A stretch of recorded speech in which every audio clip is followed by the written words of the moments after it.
Observem agora. E eles não podem obter um.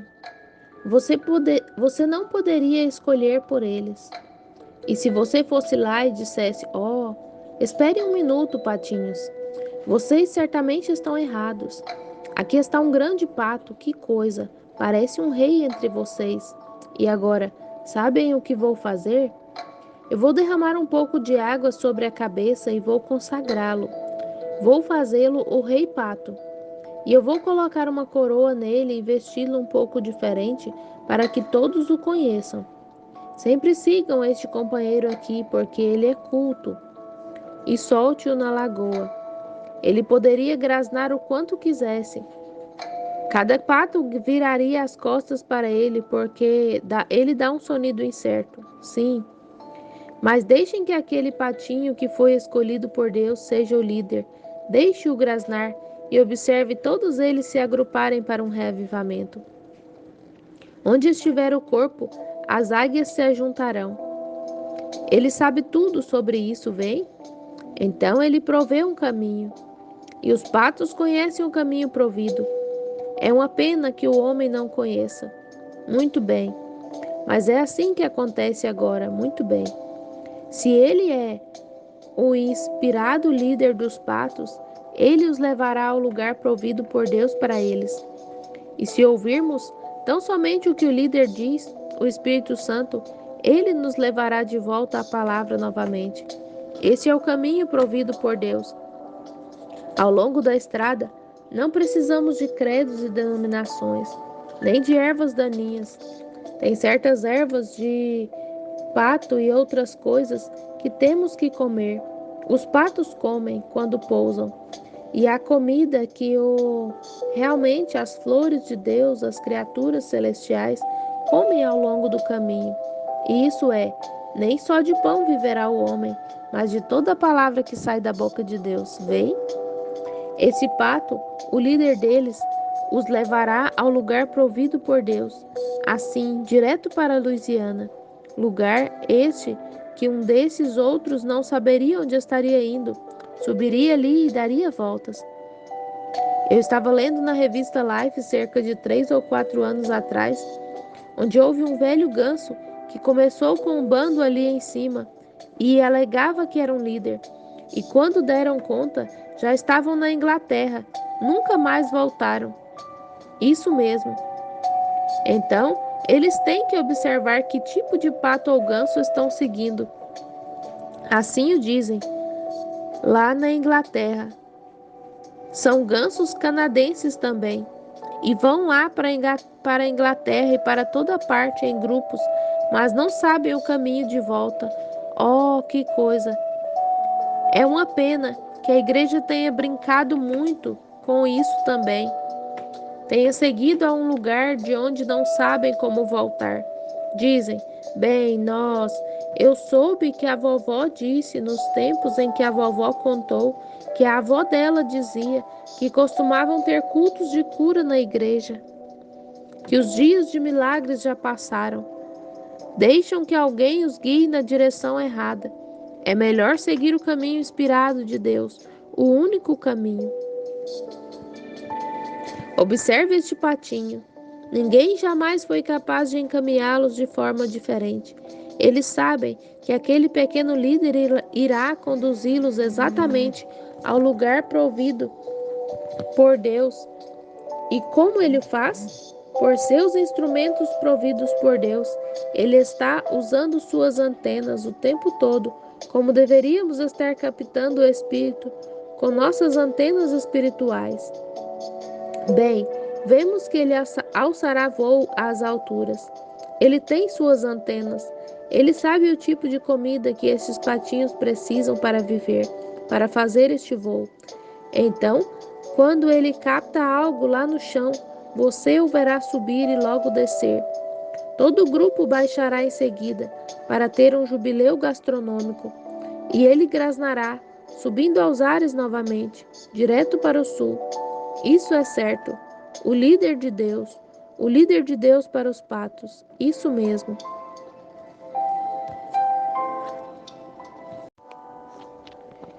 Eu quero dizer algo mais. Vocês sabem, eles nunca conseguiram encontrar cientificamente uma maneira melhor para um bebê conseguir o que quer, a não ser chorando por aquilo. Sabem, não podem ensiná-lo a grunhir e não podem educá-lo para falar logo. Mas sabem como ele consegue isso? Ele simplesmente toma o caminho provido por Deus para isso.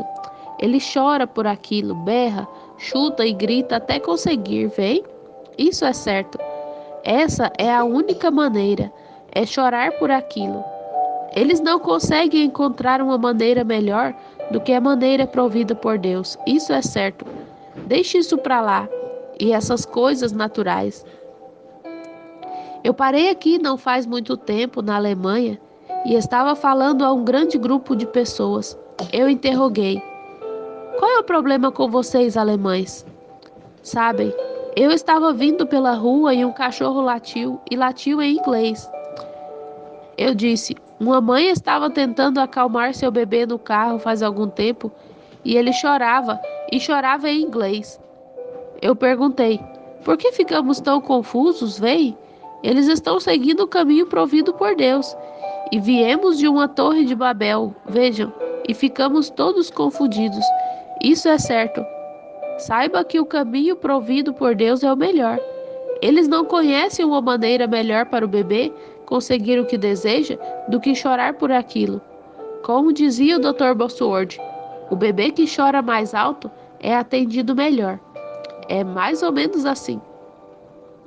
Isso se aplica aos filhos de Deus. Eu poderia fazer um paralelo disso para vocês. Um homem se levanta mascando bastante chiclete e diz: sabe, pai, estou aqui nesta noite. Se tu queres me dar o Espírito Santo, tudo bem, aqui estou. E se queres me curar, estou sentado aqui. Mas se não, tudo bem, é a tua vontade, Senhor. Ele já escreveu sua vontade aqui na Bíblia. Esta é a sua vontade. Muito bem. Esta é a sua vontade, bem aqui. E se tu queres que eu o tenha, eu terei. No entanto, se não quiseres, tudo bem. Você não vai chegar a lugar algum. Mas deixe que esse aí vá ali e clame como Bud Robson. Ele se pôs no meio do milharal, amarrou sua mula e disse: Senhor, se não me deres o Espírito Santo, quando voltares encontrarás um monte de ossos bem aqui. Vou ficar aqui até recebê-lo. Essa é a postura. Deus sempre recomenda a seu povo, a seus filhos crentes, que sempre sigam o seu caminho provido. Essa é a ideia de Deus, recomendar a seus filhos o seu caminho provido. Clamem pelo que vocês precisam. Ele quer que vocês clamem. Quando Pedro começou andando sobre as águas, ele pensou que estava se dando bem. Veem como estou indo muito bem?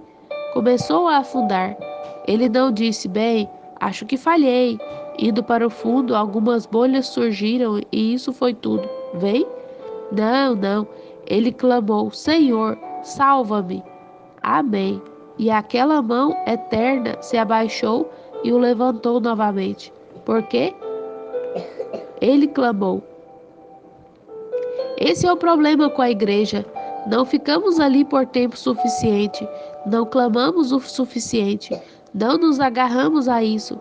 Se um bebezinho quer algo, ele chuta e grita e fica com o rosto vermelho. Temos de tirar. O que é isso? Como chamam? Cosmético de nosso rosto, ou o que for, aquela pintura. Para obter o que quiser de Deus, você a tirará de todos os modos. Então, você não tem que se preocupar com isso. Você vai bagunçar seu cabelo, mas isso não faz nenhuma diferença. Não, não, Senhor. Agora, Deus não espera que venhamos a Ele com um discurso intelectual. Lembro-me de que tentei isso quando procurei ser salvo. Eu ia lhe escrever uma carta e colocá-la na mata, porque eu sabia que ele passaria pela mata e falaria comigo. Diria a ele que estava envergonhado de mim mesmo e que não queria fazer aquilo. E me ajoelhei ali para orar. Eu disse: agora vamos ver. Uma vez eu vi uma foto em que eles tinham as mãos assim e orei: Senhor Jesus, gostaria que tu viesses aqui por um minuto. Eu quero falar contigo um minuto. Não estou ouvindo ninguém. Eu disse: fiz isso errado, muito bem. Senhor Jesus, talvez eu deva fazer assim. Clamei: Senhor Jesus, tu virias me ajudar? Sou um pecador. Quero falar contigo um minuto. Ninguém veio. Cruzei os braços, roguei: Senhor Jesus, tu virias aqui? Quero. Ouço as pessoas dizerem: Deus falou comigo. Eu clamei: Senhor Jesus, tu virias aqui? Eu quero falar contigo. Claro. Então o diabo veio à cena. É assim que ele faz. Ele pode dizer a você: seus joelhos estão doendo. Não há necessidade de pedir. Vem, espere. Faça-o amanhã à noite. Ele está sempre por perto quando você não está pronto. E então ele me disse: mas sempre o que ele disser, tire proveito do que ele disser. Tire vantagem disso. Ele me disse: sabe de uma coisa? Você já tem 19 anos ou 20 anos. Ele disse: você já tem 20 anos. Você já esperou demais. Eu disse: oh Deus, eu esperei demais, Senhor. Mesmo que não me ouças, vou te dizer de todos os modos. Sempre quis fazê-lo. Oh, irmão, isso o trouxe à cena, vem? O que foi isso? Clamar, simplesmente clame. Senhor Jesus, tu prometeste, Senhor. Ele entra em cena. Essa é a maneira de trazê-lo à cena. Você é apenas um bebê. Clame, clame por isso. Não tente dizer, bem, uma coisa ou outra, e uma grande oração escrita que você pratica por 1 ou 2 horas. Isso não adianta nada. Como dizem, você recitou uma oração? Não. É pecado recitar oração. Você ora, não recite, ora. Recite uma oração por mim. Eu disse: não faça isso por mim. Você pode orar por mim, mas não recite nenhuma oração. Não, Senhor, não. Simplesmente ore por mim quando for orar. Muito bem. Clame por suas necessidades. Essa é a maneira provida por Deus. Jesus não explicou quando falou sobre o juiz injusto para a mulher que clamava dia e noite? Quanto mais o Pai Celestial dará o Espírito àqueles que clamam por ele dia e noite? Busque, continue buscando, bata, continue batendo, continue até que ele abra. Permaneça com isso. Clame até que a palavra prometida seja confirmada. Então você a terá. Você não tem que se preocupar mais. Você vê que a Bíblia prometeu. Então fique bem aí e clame até que você obtenha. Se um bebezinho vê um biscoito e o quer, ele simplesmente chora e chora e chora e bate e chuta e grita e fica com o rosto vermelho. Sua mãe lhe dá um biscoito e tudo se encerra. Vem? Ele conseguiu o que viu, o que queria. Se quer lamber sua casquinha de sorvete, vai continuar fazendo barulho até conseguir. Vem? Bem, é assim que devemos fazer. Se vejo uma promessa na Bíblia que é a palavra de Deus, então eu fico ali e clamo até que Deus me dê aquilo. E Ele o fará para se livrar de você. Veja você, isso seria no natural, mas Ele quer que você o faça. Ele gosta que você peça.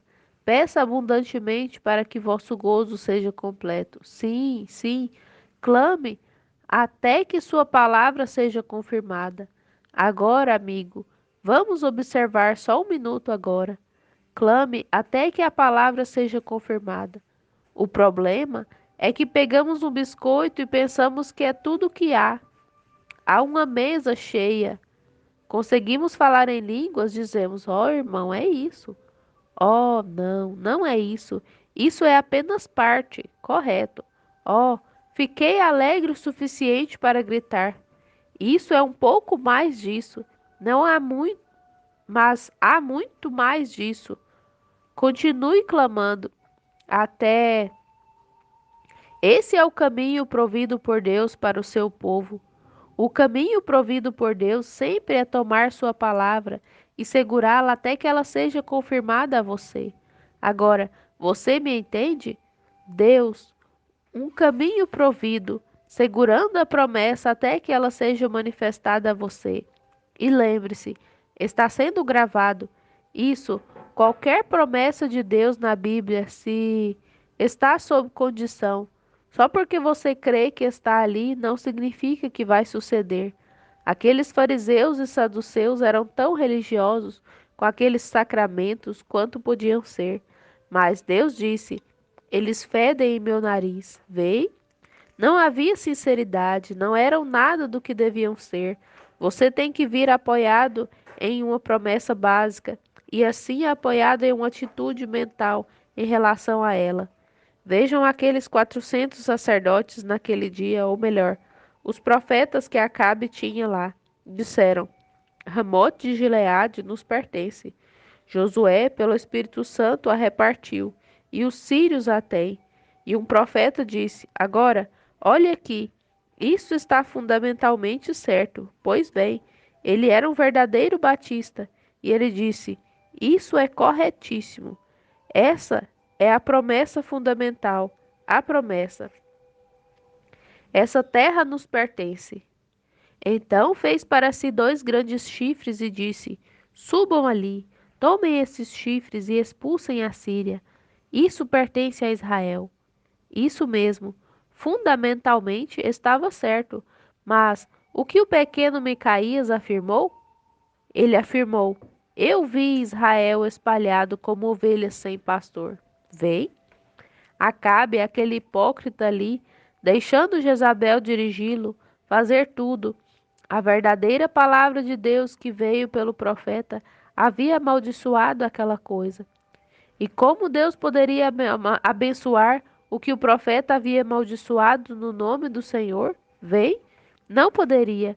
Não importa o quanto sejamos uma nação religiosa, quanta experiência tenhamos, a coisa está corrompida e corrompida. Acabou. Não importa quão boa seja a nossa vida organizacional na igreja, cremos nela, está bem, tudo bem, mas a coisa está corrompida. Deus já os colocou na prateleira e lá estão. E não há registro na história de que algum já tenha ressuscitado. Então, isso está errado, está terminado, cancelado. Não é nada bom. Sua palavra é sempre o que ele deseja ver confirmada. Ela somente será confirmada sob certas condições, isso é, quando você cumprir estas condições. Vocês têm visto pessoas que podem tomar a palavra de Deus e simplesmente fazê-la viver para si, e outros voltam com a mesma palavra e não podem fazer nada com ela. Está sob condições, isso é certo. Olhem aqui, vou lhes mostrar um exemplo disso na Bíblia. Israel estava a caminho da terra prometida. Aqui vem Moabe, que tinha a mesma religião, exatamente. Esse era o filho da filha de Ló. E observem quando Balaão veio, era Deus falando com ele. Ele estabeleceu 7 altares, assim como Israel tinha 7 altares. Ele colocou 7 sacrifícios limpos, novilhos no altar, exatamente o que Israel tinha. E outra coisa, ele colocou 7 carneiros, falando de um Messias vindouro, exatamente o que Israel tinha. Fundamentalmente, ambos estavam corretos, fundamentalmente, mas estava sob condições. Amém. Ele falhou em ver a verdadeira promessa de Deus. Essa é a mesma coisa que aconteceu na vinda de Cristo. É a mesma coisa que voltou hoje. Está sob condição. Correto.